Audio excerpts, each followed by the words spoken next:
Hi guys, my name is Kesar and welcome to my YouTube channel where I talk about all things nutrition and hormone related. Today we're talking all about sleep, how and why it is affected by our hormones, and I'm also going to be sharing with you my top 10 tips on how you can get a more high quality sleep in general.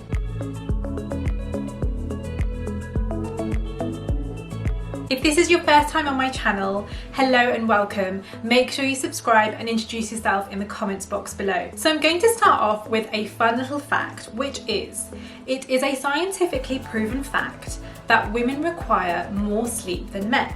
Did you know that? Jim Horn, a sleep neuroscientist, said that this is because women's brains are wired differently. Their sleep needs will be slightly greater.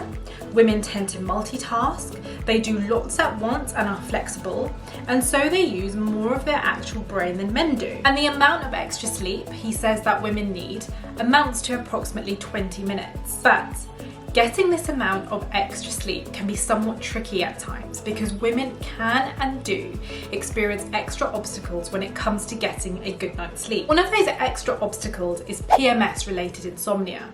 So how many of you experience disrupted sleep the week or so your period begins?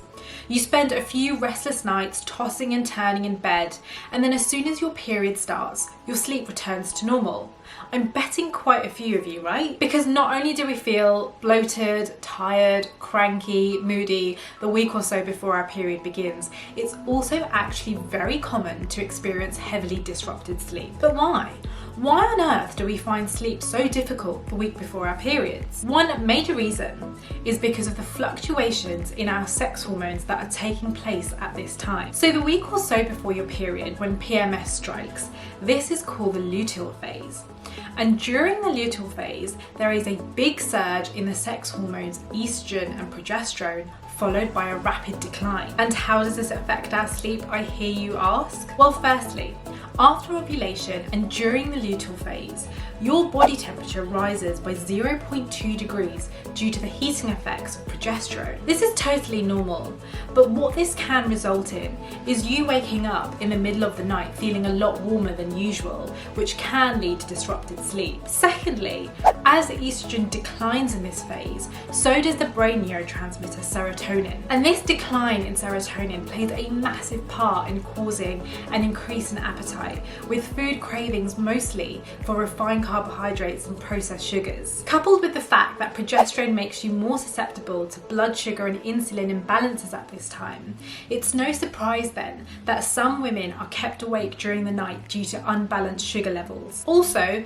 women may be experiencing hormonal imbalances, and this can also affect the quality of their sleep. Firstly, progesterone is a hormone that naturally sedates you.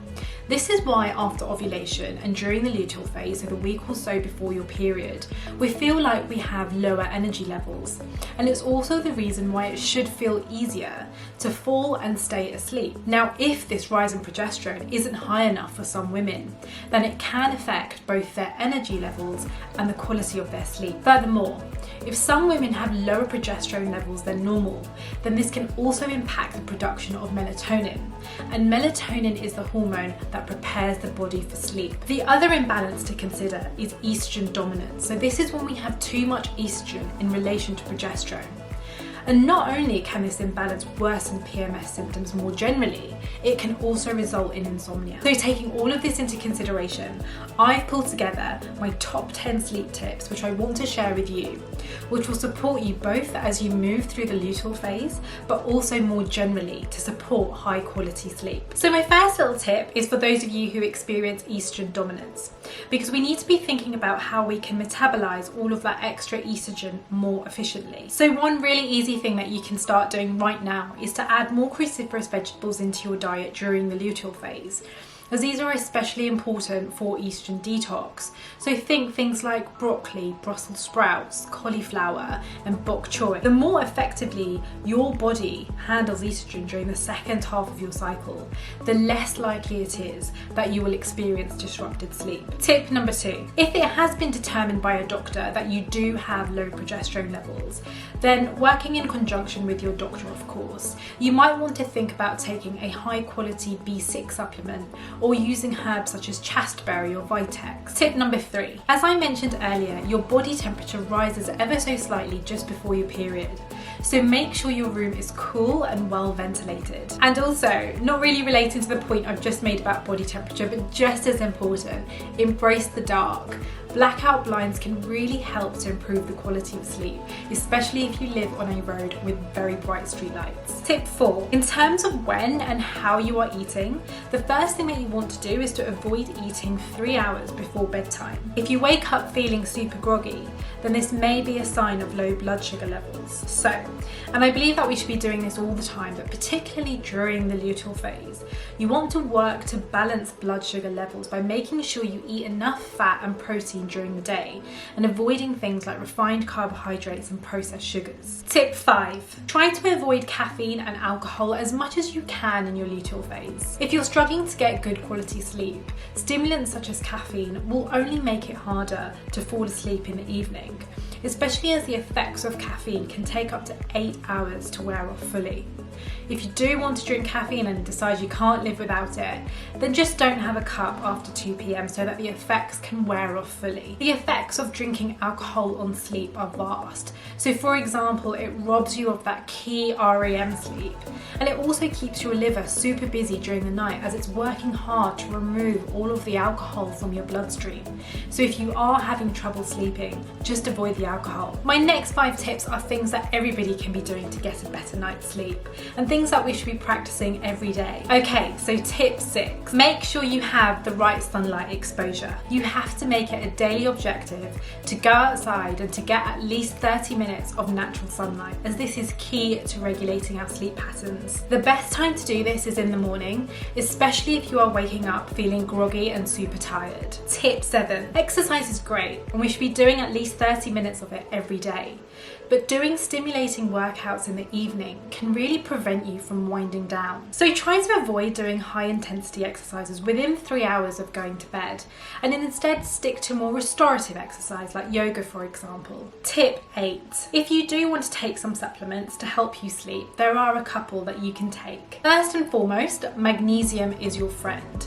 So this mineral really helps to calm the nervous system right down, and it also plays a role in muscle relaxation. Other supplements you may want to consider include theanine, 5-HTP and B complex. Please do get in touch if you want any further information about these supplements and how they can help you sleep. Tip 9. Avoid blue light at night time. So you know that bright light that is emitted from your computer, your iPad, your iPhone.